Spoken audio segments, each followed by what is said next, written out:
o fato de potencialmente poder chegar ao ministro do Supremo, acho que é o grande ineditismo que a gente nunca viu antes na República, alguma delação, colaboração premiada, ministro do Supremo potencialmente delatado.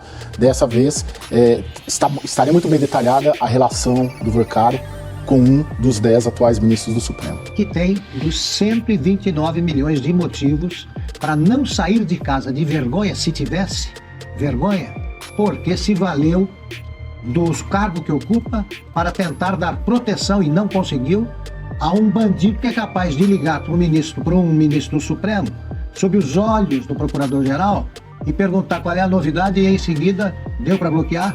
Fala pessoal, sejam muito bem-vindos, o meu nome é Bruno, começando mais um giro de notícias, mas antes eu peço que você se inscreva no canal, deixe o seu like, compartilhe o vídeo e ajude esse conteúdo a chegar a mais pessoas.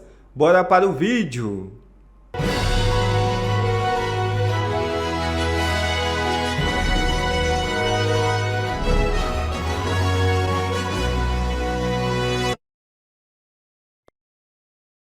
E o jogo de xadrez envolvendo a delação do Daniel Vorcaro continua de vento em popa. Gente, tentaram de todas as formas enterrar esse assunto. Daniel Vorcaro, seguindo a orientação do seu antigo advogado, fez uma delação superficial, sem entregar nada, foi negada pela Polícia Federal, foi negada por André Mendonça. Obviamente, apenas a PGR do Paulo Gonet, que é o tarefeiro do Alexandre de Moraes, aceitou, mas eles entenderam que para poder ter benefícios, ele teria que entregar realmente os cúmplices de todos os crimes. Daniel Vorcaro, então, foi enviado para uma cela normal, onde ele surtou, um cara que está acostumado com vinho de 10 mil euros e degustação de uísque de 600 mil reais com as maiores autoridades do Brasil, não aguentou ficar numa cela onde a privada é um buraco no chão, surtou e falou que vai delatar todo mundo. E aparentemente o acordo dessa nova delação já vazou. Incluem pessoas importantes, ministros do governo Lula, imagina a bomba que isso não vai ser para esse governo. Pois bem, ministros do governo Lula, tem pessoas também da cúpula do Congresso, que eu também acho que quem cometeu o crime tem que ser preso, não importa se é direita, centro ou esquerda, mas, como você vai ver nesse vídeo, tem uma pessoa do STF. Até o ponto, a informação principal, assim, ela muda muito da primeira para a segunda, ela é maior, mais detalhada, ampliada, mais forte, inclusive muito.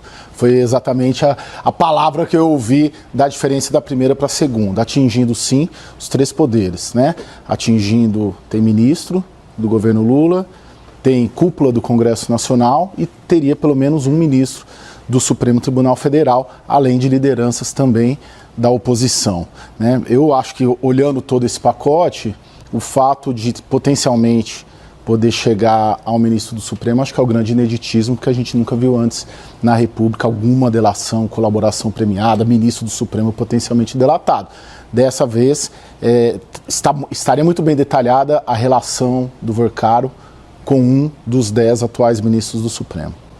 Aí fica a pergunta, quem seria esse um ministro do STF que estaria envolvido com o Daniel Vorcaro? É só você pensar, quem é que teve troca de mensagens deletadas, quem é que viajou no avião do Daniel Vorcaro, quem é que visitou o Daniel Vorcaro na casa dele, quem é que fazia ligações com o Daniel Vorcaro, quem é que tinha uma esposa recebendo 3,6 milhões por mês do Daniel Vorcaro, quem é que tem um segundo contrato com o Daniel Vorcaro. Eu acho que está mais do que óbvio quem é esse tal ministro do STF que vai estar na delação. Então prestem bastante atenção. Na delação mais esperada da história do nosso país, vai estar o nome de um ministro da nossa Suprema Corte que destruiu a nossa democracia, que mandou prender centenas, milhares de pessoas inocentes, que censurou o nosso país, que causou terror nessa nação. Ele era, até pouco tempo, visto como o grande herói, a muralha que salvou a democracia e o Estado Democrático de Direito. Só que talvez agora eles vão entender, nunca foi pela democracia. Foi autoproteção. Foi uma pessoa criando uma narrativa para poder se proteger e dizendo que estava protegendo a democracia. Tudo virá à tona.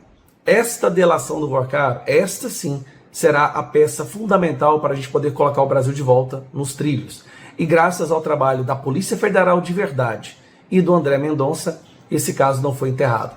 Apesar de tentativas do Dias Toffoli, do Flávio Dino, do Gilmar Mendes e principalmente do Alexandre de Moraes, que vai ter que explicar o que foi que ele ficou de bloquear para o Vorcaro no dia que ele foi preso. O que foi que ele pediu para o presidente do Banco Central em 6 ligações no mesmo dia, próximo à prisão do Daniel Vorcaro. Tudo isso virá à tona. O Brasil vai ser colocado a limpo. Vai ser um período difícil daqui até as eleições, mas não podemos desistir. Nós vamos salvar essa nação. Alexandre de Moraes vai sofrer um impeachment. Os ministros do Lula vão também responder na justiça. E nós faremos maioria no STF e no Senado. E Flávio Bolsonaro na presidência. De uma apuração publicada pelo Lauro Jardins, que o ministro Alexandre de Moraes e a mulher, a doutora Viviane Bart de Moraes, têm circulado pelos eventos paralelos em Lisboa, do Gilmar Palusa, escoltados por 2 seguranças que, inclusive, ali fazem toda a inspeção do hall, do hotel onde eles estão, academia, restaurantes, enfim. Então, estão cobrindo ali a escolta e a permanência do casal em Lisboa. Acho pouco, 2 seguranças. Porque o Gilmar, quando ouviu o que ouviu do jornalista português, estava com pelo menos 8.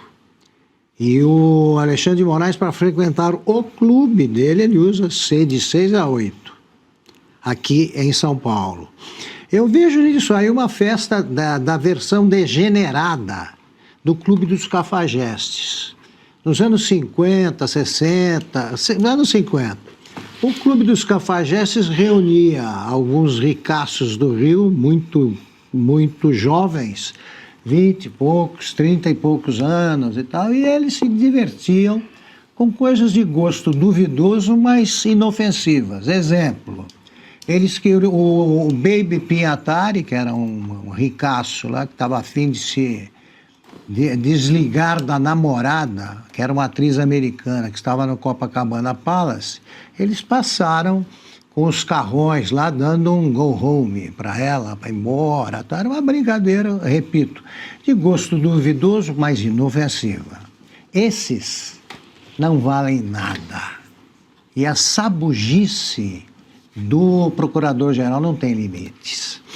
Um homem que representa o Ministério Público, encarregado de ajudar, contribuir decisivamente na punição de ladrões, né, ou de criminosos, ele faz uma pausa para pedir. Ele sabia que viria a pausa. Ele homenageia publicamente o Moraes, que está lá com a patroa, para ouvir os aplausos que eles jamais ouvirão no Brasil. Tenta fazer isso na Avenida Paulista. Vem passear aqui, Moraes.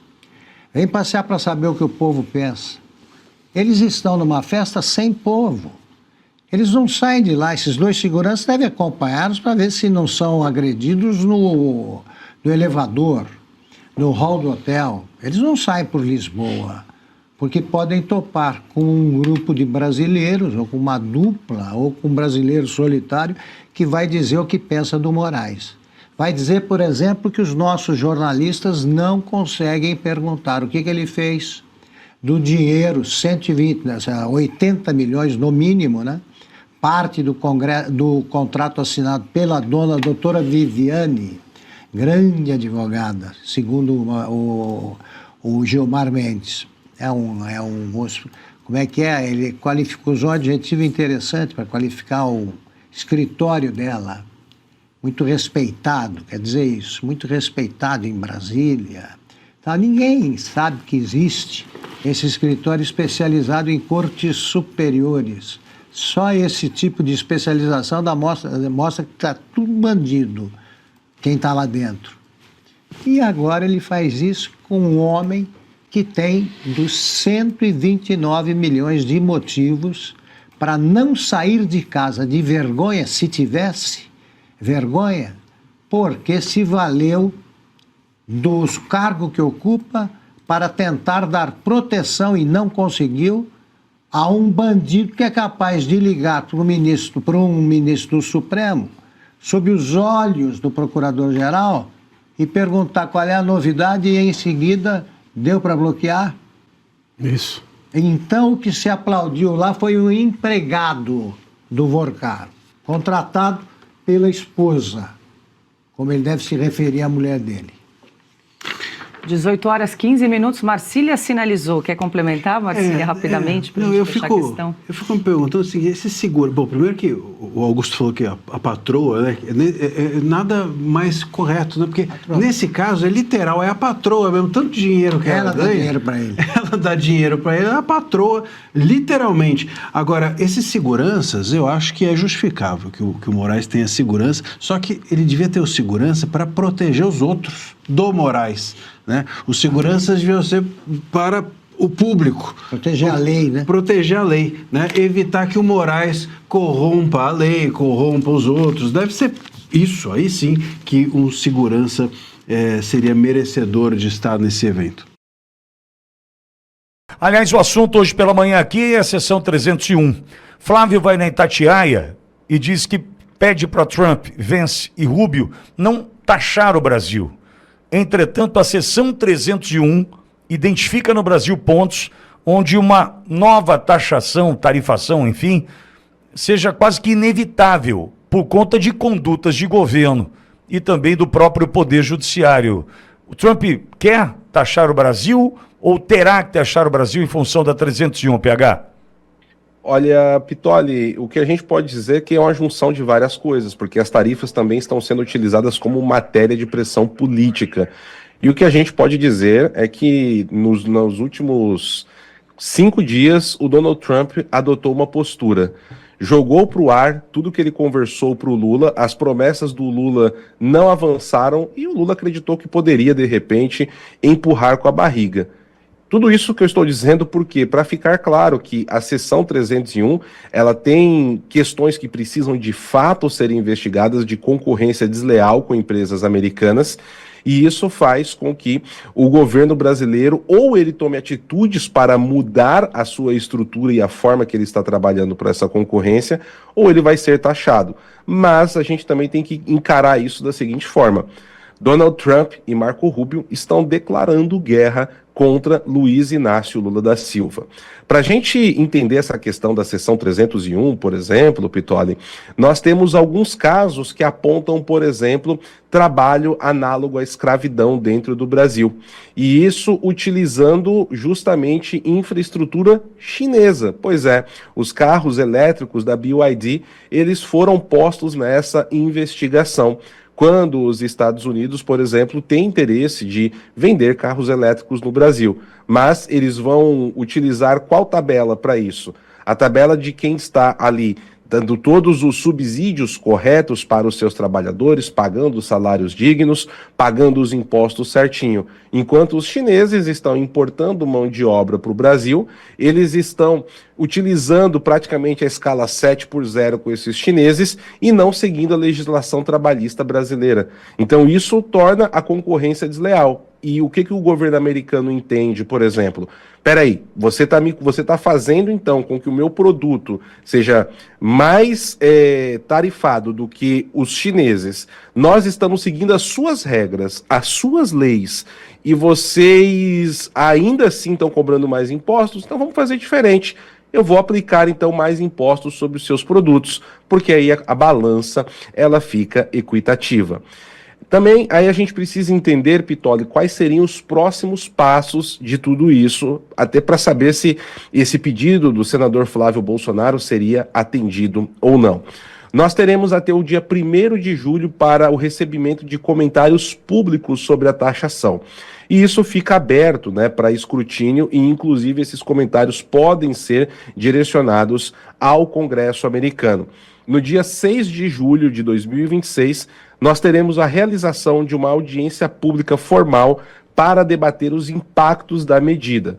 E aí, no dia 15 de julho, né, é a data, alvo e prazo final para a implementação definitiva dessa tarifação de 25% contra o Brasil. E aí, isso vai para a mesa do Donald Trump e cabe a ele essa decisão de dar essa canetada ou não, Pitoli.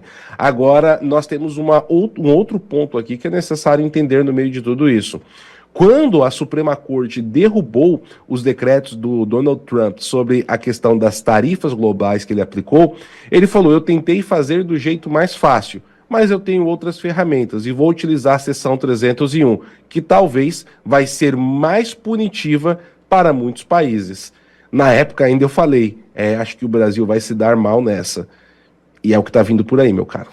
PH, a gente pode falar da questão de direitos autorais, as piratarias do Brasil, a gente pode falar sobre o não combater a corrupção, ou quem combate é perseguido, a gente pode falar sobre, por exemplo, usinas de açúcar e álcool, né, dominadas pelo crime organizado. Eu acho que são vários os pontos apontados pela 301 que eu não vejo condição imediata do Brasil avançar no combate a essas questões, hein, PH?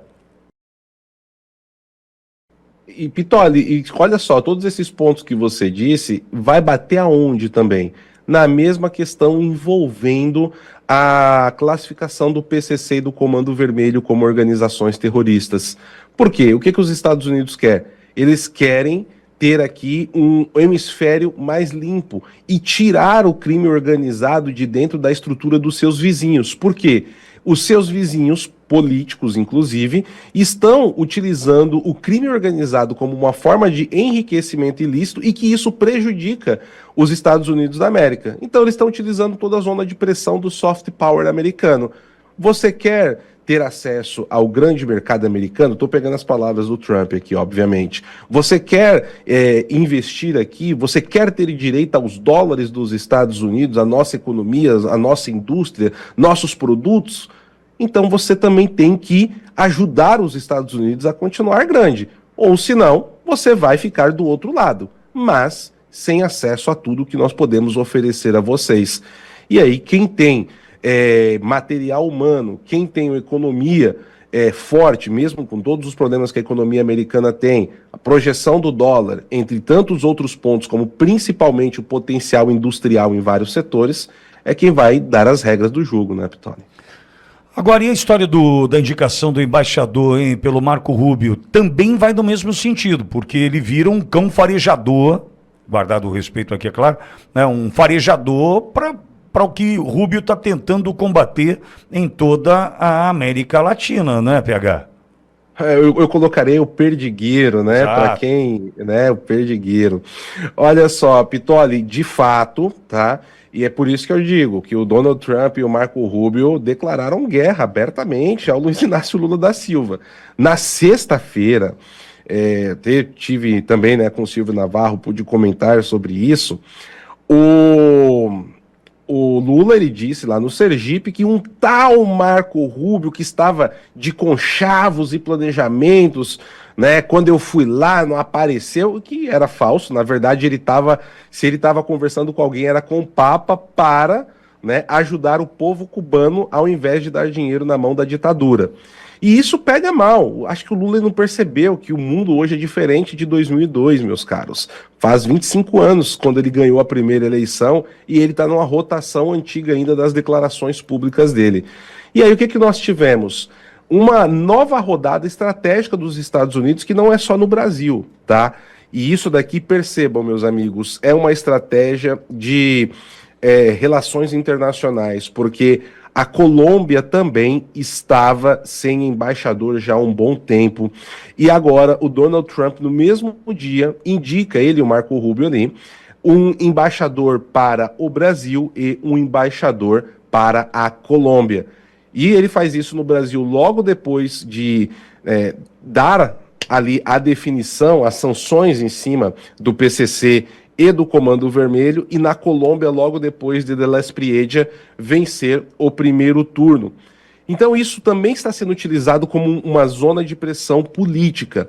E aqui falando sobre o Daniel Pérez, aí que a coisa fica um pouco mais estreita em relação ao governo brasileiro. Por quê? Ele atualmente é o presidente da Câmara dos Deputados Estaduais da Flórida, ele é o Speaker of the House, como nós comentamos aqui nos Estados Unidos. Ele tem 38 anos de idade, tá? Ele é católico e está vindo com uma visão muito ideológica. Ele é conhecido por ser alguém muito próximo ao Marco Rubio uma pessoa de confiança dentro da estrutura política da Flórida, porque é muito comum aqui você ter o apadrinhamento também.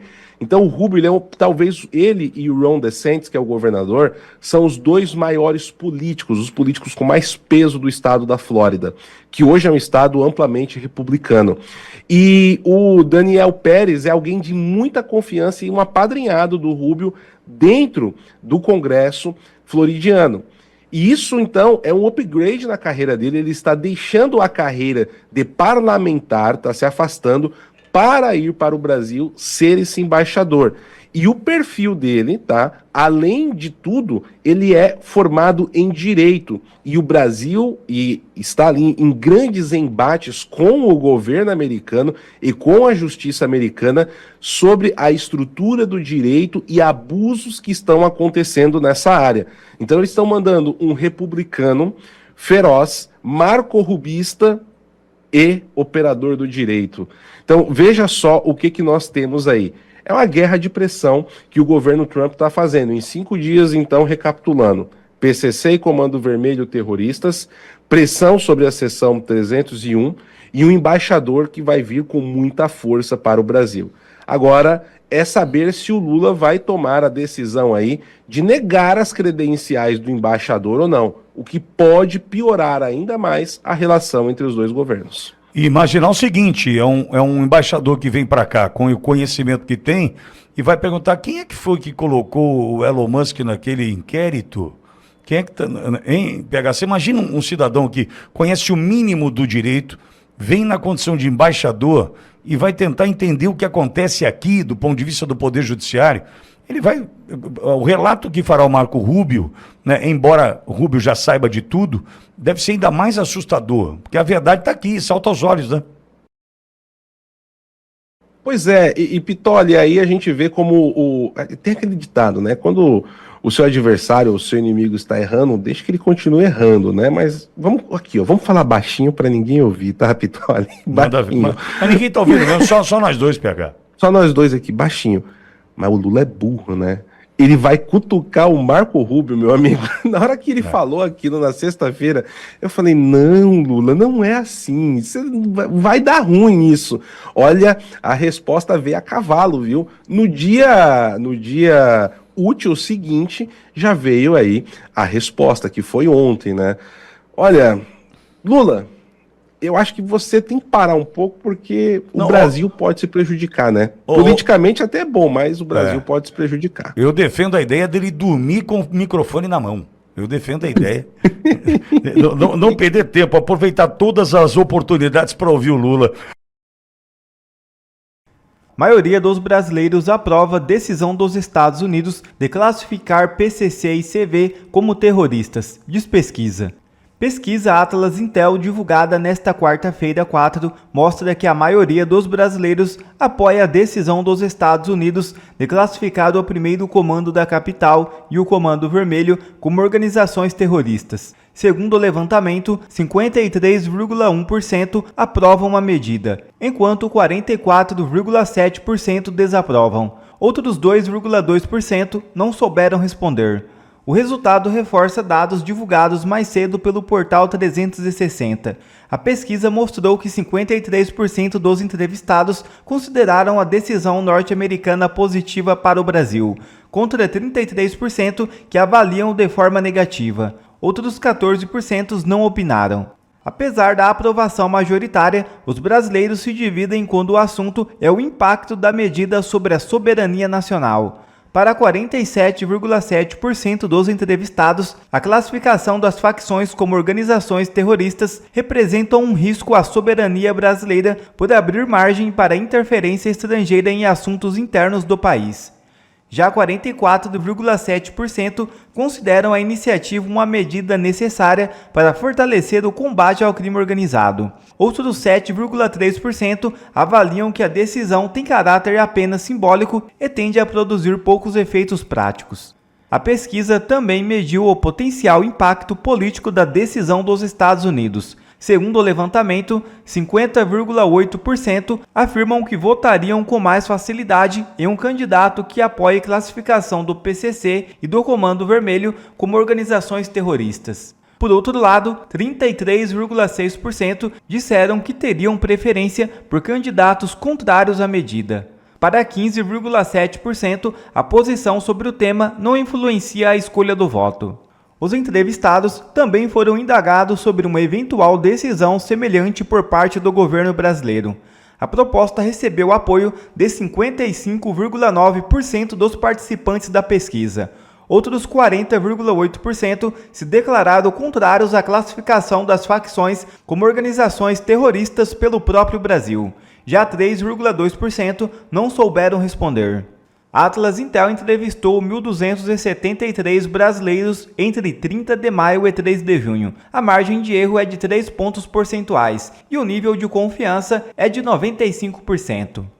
Bom, mas e aí, você também apoia a classificação de CV e PCC como organizações terroristas? Participe nos comentários.